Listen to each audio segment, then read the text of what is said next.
A power does not always announce its decline. Sometimes it fades without a crisis, without a speech, and without a headline that marks the turning point. It disappears not through open defeat, but through a quiet realization inside the corridors of influence that the leverage once assumed to exist no longer functions as expected. This is the story of a subtle shift in the relationship between the United States and Canada, a moment when former President Donald Trump believed that economic pressure would compel concessions from Ottawa, only to discover that the familiar script had quietly stopped working. The expectation was simple. The United States would signal displeasure, hint at tariffs, frame the dispute in terms of American market dominance, and watch Canada adjust. After all, Washington had long operated on the assumption that Canada's dependence on U.S. markets guaranteed compliance. But when pressure came, Canada responded in a way that was neither defiant nor submissive. It absorbed it calmly, procedurally, and almost invisibly, until the force of the threat dissolved. For decades, American policymakers treated leverage over Canada as structural rather than negotiable. The logic seemed self-evident. Canada exports more to the United States than to any other country. Its manufacturing chains stretch across the border, its energy flows southward, and its political culture prizes stability, moderation, and risk management. From these facts, Washington inferred a reassuring truth. Whenever push came to shove, Canada would prioritize avoiding economic disruption, even at the cost of accepting U.S. terms. Past trade fights reinforced this confidence. Canada might protest or negotiate hard, but in the end, it remained inside the framework designed in Washington. The United States learned to treat this dynamic not as a living relationship, but as a built-in advantage. So when Donald Trump approached trade policy through threats and visible confrontation, Canada seemed like an easy test case. Tariffs could be imposed or brandished. Rhetoric about unfair partners and renegotiated deals could mobilize domestic support. The assumption was that leverage was automatic. Apply pressure, and the smaller partner moves. What Trump and his advisors misread, however, was the degree to which the ground had shifted beneath that assumption. Over several years, Canadian policymakers had concluded that volatility in U.S. policy was not an exception. It was increasingly part of the structural environment. Instead of resisting that reality emotionally, they adapted to it institutionally. Rather than declaring independence or loudly condemning American unpredictability, Canada began to rewire the machinery through which it interacted with the United States. Trade diversification was pursued not as ideology, but as insurance. Legal frameworks were strengthened to create predictable rules. Diplomatic investments expanded beyond the habitual U.S. focus. Supply chains were studied, stress-tested, and adjusted.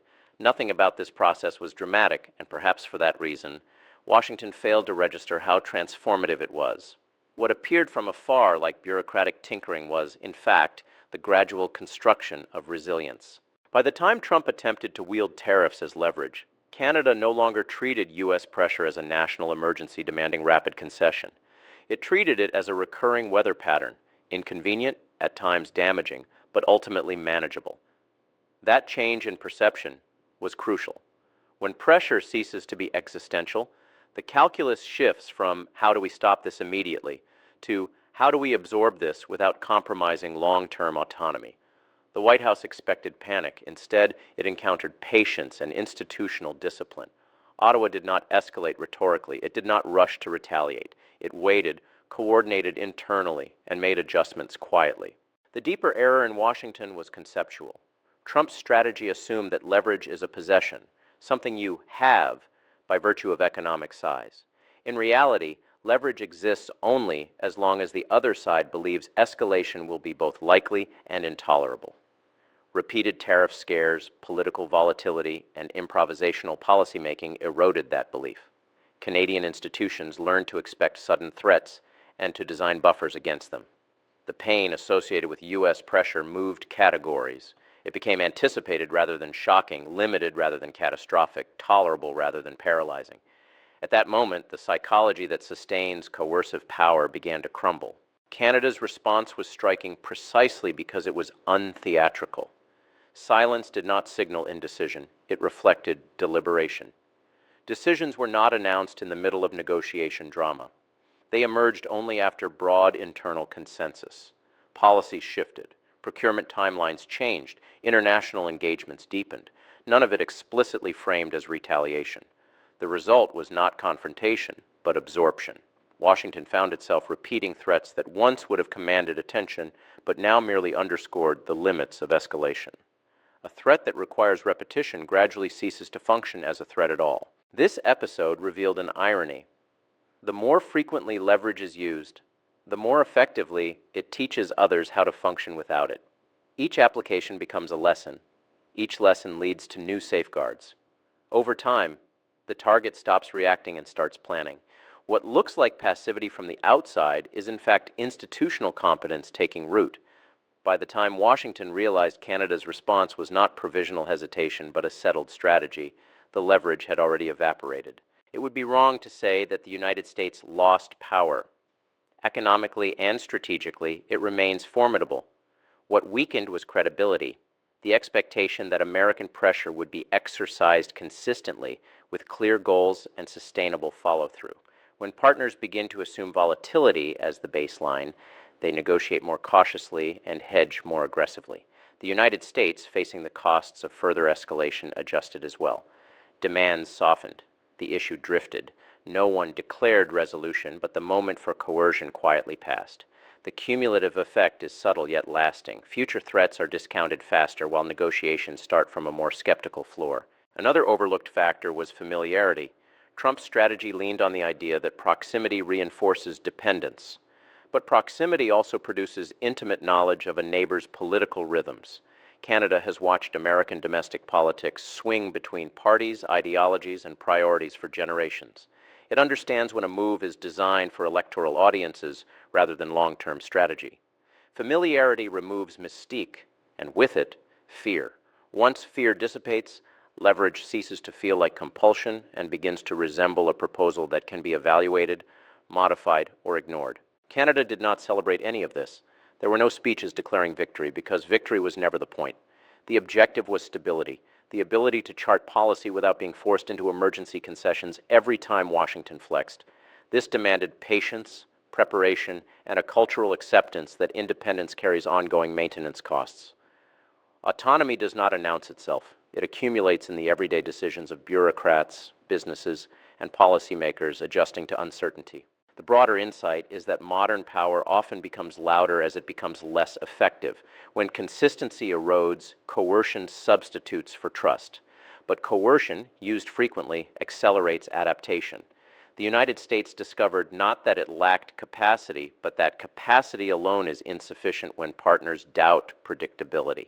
Canada, meanwhile, discovered that resilience is not rebellious. It is administrative.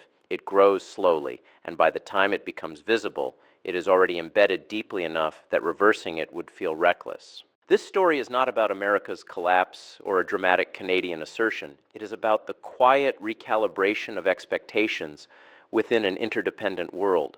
Countries no longer assume that what once worked will always work. They diversify, hedge, and plan around volatility. Power, once treated as structural and permanent, now behaves more like a wasting asset, still potent, but requiring careful preservation to avoid diminishing returns. When threats lose credibility, negotiation becomes longer, alliances become more conditional, and diplomacy moves into an era where reaction gives way to preemption. For Washington, the lesson is clear.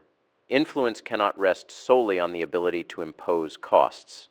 It increasingly depends on the ability to project steadiness across political cycles, to align coercive tools with coherent long-term strategy, and to avoid turning leverage into a habit that trains partners to stop listening.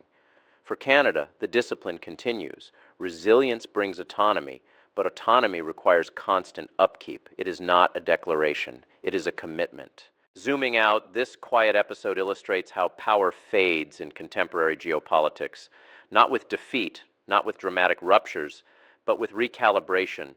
Once Canada realized that American leverage could be anticipated, insured against, and ultimately absorbed, the relationship subtly shifted onto new terms.